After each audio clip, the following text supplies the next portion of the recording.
Oke, kawan-kawan, salam karena datang ke channel saya lagi. Saya ucapkan terima kasih karena kawan-kawan sudi datang ke channel ini, dan saya harap kawan-kawan support channel ini dengan baik, dengan seikhlasnya saja. Saya pun tidak berharap, cuma saya harap apa yang saya nak sampaikan di sini untuk memberi pandangan pribadi saya, serta untuk saya share ke luar sana supaya yang di luar sana juga paham, serta tidak lagi memikirkan negatif-negatif tentang hal politik ini. Kalau Anda nak sokong sebelah sini boleh, sokong sebelah sini boleh, tetapi Anda nilai dengan penilaian yang pada saya yang sangat bagus lah. Oke. Dan saya nak jawab isu tentang tanpa tun, Pakatan Harapan tidak boleh menang kemarin. Oke ya, saya bermulakan dengan isu arena politik Malaysia setelah ditubuhnya Pakatan Harapan. Dan sebelum itu kita tahu mereka berdiri dengan parti-parti untuk melawan parti Barisan Nasional adalah terdiri daripada dua parti yang kita paling kuat sebelum ini, yaitu DAP dan Pakatan Harapan. Oke, kita masuk ya. Pakatan Harapan itu ditubuhkan oleh Dato' Sri Anwar Ibrahim adalah untuk menghentam Barisan Nasional. Pakatan Rakyat ini tadi, dia sebenarnya untuk nak menumbangkan UMNO. Itu tujuan dia juga. Dan komponen dia Barisan Nasional. Tetapi Barisan Nasional komponen dia besar. So apa yang perlu mereka buat juga, harus bergabung dengan DAP. Karena DAP ini di Barisan Nasional ini adanya MIC, MCA. Jadi kalau kita kata DAP resis, MCA, MIC tujuannya untuk apa? Mereka tidak resis. MIC, MCA itu terang-terang resis. Nah, kita pergi DAP, ada orang Melayu, ada orang Cina, ada orang India, ada bangsa-bangsa lain di dalamnya. Nah, itu kita part ke situ. Dan sekarang nih ditambah pula dengan Parti Amanah, baguslah. Dengan ada lawannya Amanah, lawannya kepada nih Parti PAS. Jadi di situ kita nampak kan ada balance. Tapi bila saya cakap, kayak sepertinya saya ini pro kepada PKA. Sebenarnya saya nak tukar persepsi ini. Terus saya nak masuk kepada cerita kalau Tun tak masuk Pakatan Harapan, Pakatan Harapan tidak menang PRU ke-14. Dia begini cerita ya kawan-kawan. PRU ke-14, kalau Pakatan Harapan tak ada, Tun tuh, mereka mungkin juga boleh menang. Karena isu yang memang dikeluarkan itu memang isu yang satu yang betul, yang kedua janji mereka, yang ketiga kekuatan dalaman parti mereka memang dah kuat waktu itu. Nah, dan kita harus tahu, tanpa kursi bersatu waktu itu, mereka tidak payah agihkan kursi itu kepada bersatu. Dan hari ini bersatu itu keluar, dan yang mana yang berpaling tadah kepada PKR itu, itulah saya kata itu salah. Kan ada di video lain tuh, saya dah beritahu. Karena mereka menang menggunakan logo Pakatan Harapan. Mereka keluar dan sekarang nih ikut jadi government, kan salah tuh. Berpaling tadah. Kerajaan ini yang ada sekarang ini patutnya yang ikut gabung dengan parti PAS dengan UMNO nih, mereka buatlah undi semula kalau tak percaya. Dulu kan menangnya macam tu. Kenapa nak katakan kalau tanpa tun Pakatan Harapan tidak boleh menang? Kursi itu mereka boleh agihkan dekat Amanah, boleh agihkan dekat PKA, boleh agihkan dekat DAP. Kerana ada bersatu ni tadi, kursi bersatu ni mereka terpaksa agihkan daripada mereka ni tadi, bagi kepada bersatu untuk pakai. Okey, ini simple story lah. Tak payah yang tidak tahu tu main kutuk. Politik punya simple macam tu pun masih lagi tak tahu. Berpolitik berpuluh tahun. Dengar orang berpolitik lah, bukan anda orang politik lah maksudnya macam tu. So, fikir sendirilah. Kursi itu kalau mereka tidak serahkan kepada bersatu, mereka gunakan untuk mereka sendiri, dia dah menang total hari ini. Solid macam tu. Hari ini walaupun mereka keluar, ada separuh nih geng Azmin yang keluar, 11 orang. Kursi bersatu yang 30 lebih tuh. Kan kursi mereka tuh. Kemenangan mereka tuh. Nah, tidak cukup lah untuk menaikkan mereka jadi kerajaan hari ini. Itu saja simple story. Nah, Kompom juga warisan akan support dia. Kompom juga nih yang Pati Sarawak nih yang tongtang ke rumah ngambing sekejap sana sekejap sini nih sokong mereka. Itu percaturan mudah. Jadi kalau nak kata daripada sisi kalau tanpa Tun mereka kalah, ada 30% daripada Tun. 70% memang kekuatan parti mereka lah. Selama ni tanpa Tun pun mereka boleh berdiri. Tanpa Tun pun DAP boleh berdiri berapa tahun. Pakatan Harapan berapa tahun? Pakatan Rakyat. Yang cuma baru Amanah. Dan orang politik Amanah pun bukannya orang yang 2 hari punya. Orang yang memang sudah ada brand dalam arena politik. So, daripada isu-isu yang macam tu sebenarnya dia tidak ada masalah lah. Sebenarnya kesilapannya itulah daripada orang-orang yang gila kuasa.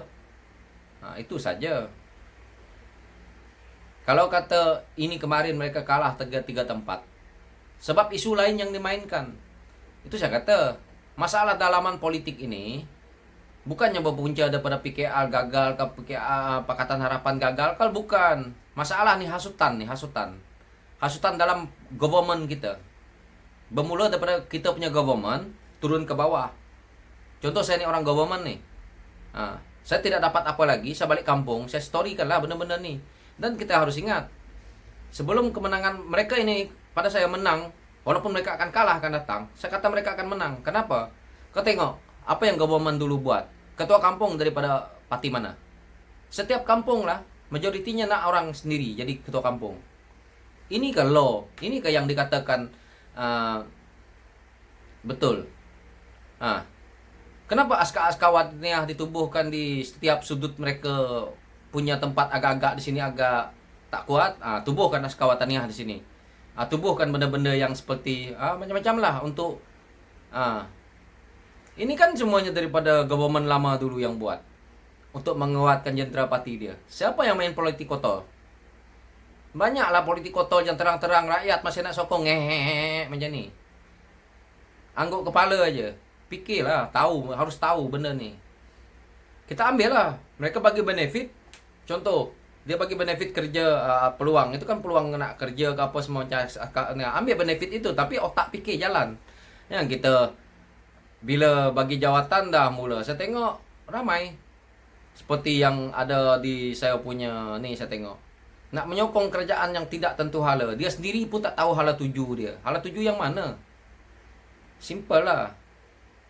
Yang hari ni kita tengok pemerintah pun sibuk berebut kerusi. Kenapa hari ni Parti PAS tidak membantah apa yang diorang ni dok sibuk-sibuk ni? Kenapa dok diam semua? Mana Pak Lebay, Pak Haji ni semua? Kenapa dok diam diri juga? Kenapa? Karena sudah jadi kerajaan. Angan-angan nak jadi kerajaan sudah tercapai. Itu saja. Nak duduk ke Putrajaya tujuannya. Tak apalah, bagus juga. Ni ambil kan. Nanti kita tengok. Kita kan nilai nanti. Itu saja. Tapi saya tidak memihak kepada mana-mana ini ya. Cuma ini saya buat tafsiran supaya Anda paham kenapa perkara ini berlaku. Dan kalau kata kekuatan parti daripada Pakatan Harapan ini tidak kuatlah. Dan satu lagi persepsi yang sangat saya tidak mau sangat dengar. Mereka kata gini, PKR itu kuat karena Azmin Ali, karena kemarin itu Rafizi, karena orang-orang ini. Itu juga persepsi salah pada saya. PKR itu ditubuhkan oleh siapa? PKR itu ditubuhkan oleh Datuk Seri Anwar Ibrahim. Bila dia dalam penjara sekalipun, parti dia ini berjalan, itu adalah dia sebagai bos. Dia nak duduk penjara ke, dia nak mati ke, kekuatannya Anwar Ibrahim. Itu yang kita nak tengok. Basicnya macam tu lah. Itu dia udah berjaya lah. Dia dah jadi leader, berjaya untuk membuatkan orang di bawah pimpinan dia berjaya jalankan kerja. Mastermind aja dia macam tu. Tapi orang-orang ni fikir Kalau tanpa Azmin dulu, PKA ini tidak kuat. Kalau tanpa Al-Hafizi dulu, pergi ceramah tidak kuat. Salah. Yang kuatnya Anwar Ibrahim lah. Dialah leadershipnya. Paling mudah, paling simple. Itu pun nak mikir panjang-panjang. Komen plek-plek di bawah saya punya komen. Aduh, hai. Saya bukan ahli politik pun boleh pikir benda tu. Simple tau, simple. So, begitulah. Jangan,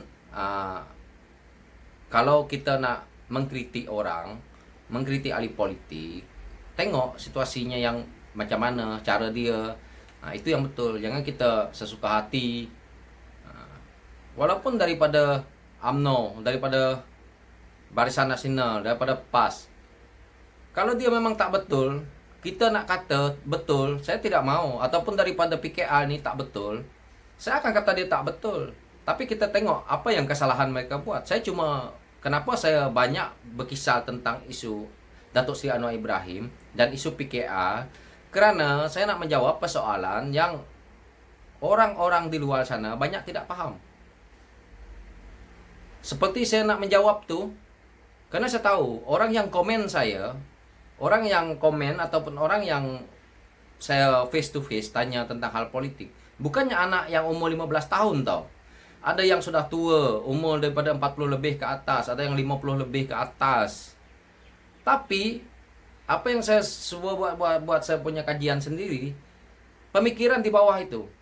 Kadang aku tanya, kenapa kamu sokong siapa hari itu? Saya tetap sokong ni lah, walaupun dia ada case isu-isu macam ni. Saya tanya, tujuannya kenapa? Sebab dah berjasa kepada saya. Hello, saya nak beritahu, dia berjasa kepada anda. Tapi anda tahu tak, duit Malaysia ni untuk kerajaan tu, duit atau kita ni semua, duit kita ni semua. Government tu ditubuhkan dengan menggunakan duit kita tahu, bukan duit daripada poket mereka. Itu kita nak ambil tahu. Sebab tu saya nak ambil tahu juga. Dan kalau anda yang terjebak tu, terlibat dengan benda-benda macam tu, harus fikirlah. Saya bersuara demi untuk rakyat semua, untuk kita semua. Masing-masing punya hak. Mereka dapat gaji berpuluh-puluh ribu, ratusan ribu. Itu kalau kita nak masuk part situlah. Tapi saya tidak mau masuk ke situ. Cuma untuk anda faham, jangan kita masih kita tahu benda ni berlaku macam ni, masih juga kita takut yang sama. Saya tidak suruh menyokong siapa, tak suruh menyokong siapa, tapi kita nilai lah. Kalau memang pemimpin daripada sebelah sana bagus, ya silakan sokong. Tapi harus dia memang bersih untuk kawasan kita. Begitu juga dengan saya, begitu juga dengan orang lain. Walaupun daripada pihak mana. Jadi nanti bergabung gimana, dalam bila dah nanti kumpul kemenangannya, grup ni boleh menang, tapi bersih. Macam tu. Jadi kita akan mendapat satu kualiti yang bagus untuk negara kita. Negara kita ni sihat daripada isu-isu rasuah, isu-isu makan duit. Bila pimpinan politik ini betul, baru government kita akan betul. Jadi dia akan cantas lah yang mana-mana yang kerja government tu, yang duduk pangkat-pangkat tinggi tu, yang duduk makan-makan duit tu, dia cantas lah nanti pelan-pelan. Tapi tidaklah segera yang itu. Itu yang kita nak cari sekarang ni. Bukannya tujuan saya nak bercakap ni untuk Pakatan Harapan harus menang. Saya cuma menjawab persoalan-persoalan yang kalian sudah bagi dekat saya, yang anda komen di bawah. Itu yang saya selalu jawab di sini. Isu-isu yang seperti itu. Karena pada saya benda ni remeh-temeh.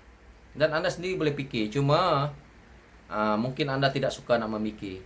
Okey? Saya minta maaf pada kawan-kawan. Saya bercakap tentang hal politik ni sedikit agak emosi. Walaupun saya tidak faham. Orang kata lah. Tapi saya tidak mau beritahu juga diri saya siapa. Tapi it's okay untuk kawan-kawan di luar sana. Saya rasa penjelasan ini agak dapat anda faham. Karena saya tidak dapat merungkaikan benda ini dengan secara detail, tapi secara kasar dan mudah dipahami. Itu yang saya cuba keluarkan. Dan saya juga on the spot. Saya tidak membaca teks kah, tidak ada yang kiri kanan saya ini untuk saya nak baca, tak ada. Saya keluar daripada sini terus, pump ke sini. So itu yang saya dapat. Kalau salah, saya minta maaf, minta ampun. Dan saya bercakap agak seperti mukanya emosi, karena saya memang orangnya kalau cakap sesuatu tu serius supaya mudah dipahami. Oke kawan-kawan, saya harap kawan-kawan dapat bantu saya like atau tekan subscribe di bawah supaya channel ini boleh berkembang. Oke, sekian dari saya harap bisa membantu. Thank you.